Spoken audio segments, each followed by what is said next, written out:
Well, this is not as exciting as it looked from orbit. I thought this ridge was a lot more impressive, the valley a lot deeper. This hill looks a lot like a really long glacial moraine, not the large pressure ridge that it looked like on the system map. It likely formed as the moon cooled and contracted, the result of massive internal stresses, opening cracks all across the moon and pushing up this ridge. It is something that is fairly common on these icy moons, definitely not a unique feature.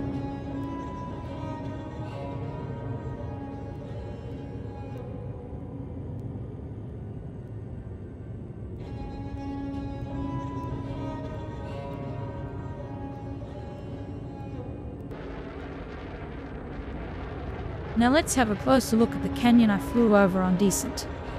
It appeared to be fairly shallow and wide, maybe half a kilometer deep, steep canyon walls. It may make for some fun flying. Oh look, there is some nice layering in the canyon wall. It's a rusty red color, like an iron-rich layer below the icy crust, or possibly staining from organic rich brine coming to the surface in these cracks. It could be from life, or it could just be iron minerals reacting with the solar radiation. I believe it's life, only because I want it to be, and I'll never know for sure. Okay, I'm bored. Let's put this shit through its paces. Around we go. This python is a little sluggish. Maybe I should have invested in better thrusters? I don't know. D-rated saves on weight, and it's good enough for this canyon. And besides, I want to get to Colonia sometime before next year.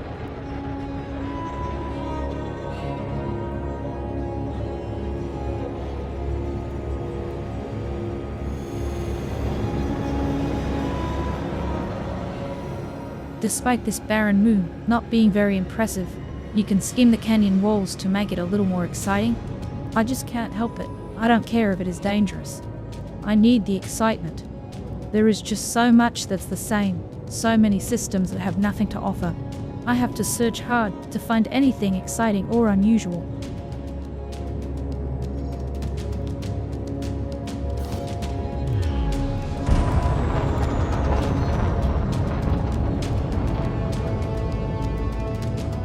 Time to get back into Super Cruise and get out of this moon's gravity well. There is not much else to see, and I still have a long way to go. This moon looks so promising for orbit. Still, it was a nice little diversion. You can really see a red color filling the canyon. I am thinking more and more that must be material oozing up from a deep, briny ocean. It looks so much like Europa, back in Seoul. Maybe some future explorer will answer that question, but for now, onwards into the black I head, searching.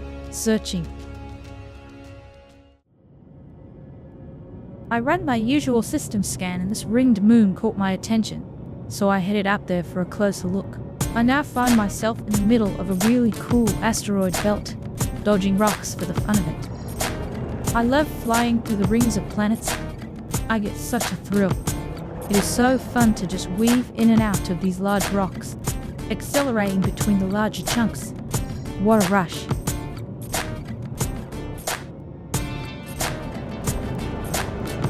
Oh boy, look out. I almost hit that piece of rock. I have shields, but still, it's a long way to go to get repaired. I have been searching for unusual places as I travel through the black. Finally, this system fits the bill. HD 1602988. This ring circles the fifth planet of an L-class dwarf star. The system map shows it's in orbit around a large B-class star with 3 other small stars, each with a suite of landable planets. How cool. I land on the second planet, orbiting the second star to stretch my legs, so to speak, not necessarily expecting to find anything out of the ordinary. I have landed on a lot of different moons by now, and they all look fairly the same: craters, rocks, and an even beige color. This planet is purple, so that is a start.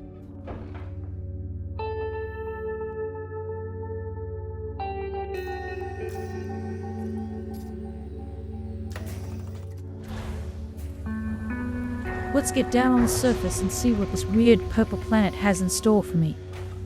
probably just rocks. But you never know.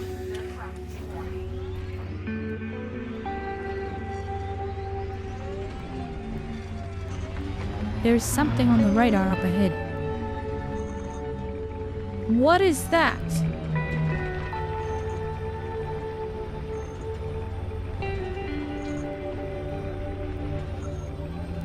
As I get closer, I see that it looks like a navigation beacon.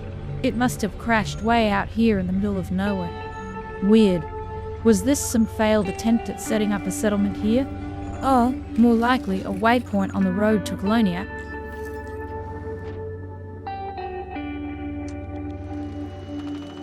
I scan it to see if I can find out more.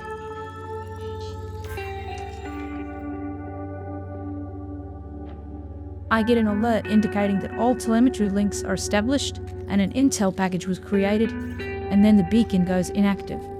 I can't see that I receive anything. No messages, no new data, not sure what I just activated. Strange. Wonder how many more of these there are out there. I will leave this one for now.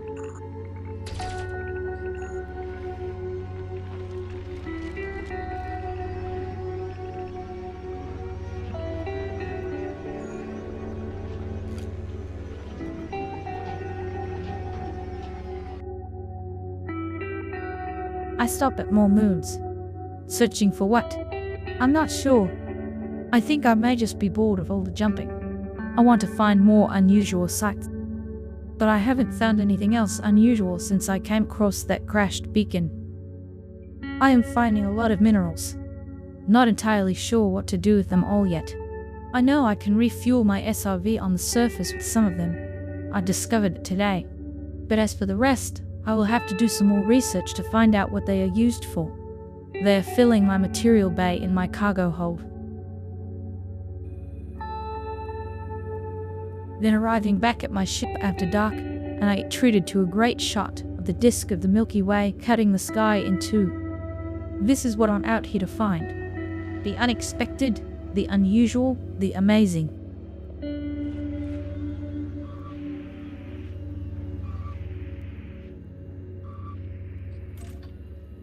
Time to get back on board the Bebop and get moving again.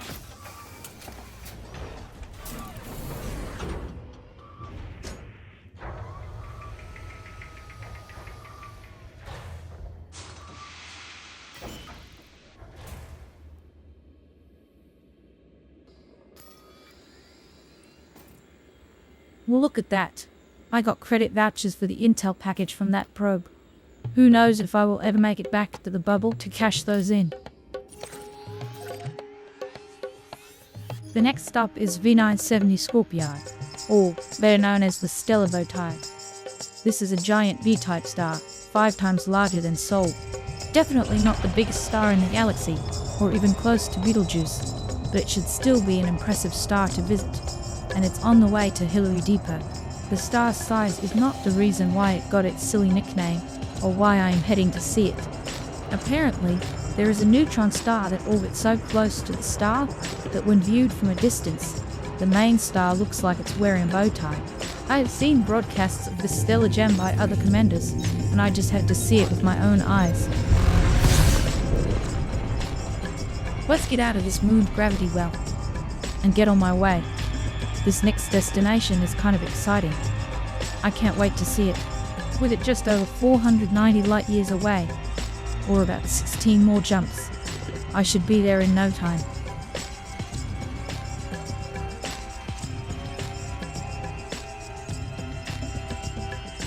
Well, time to move on into the black.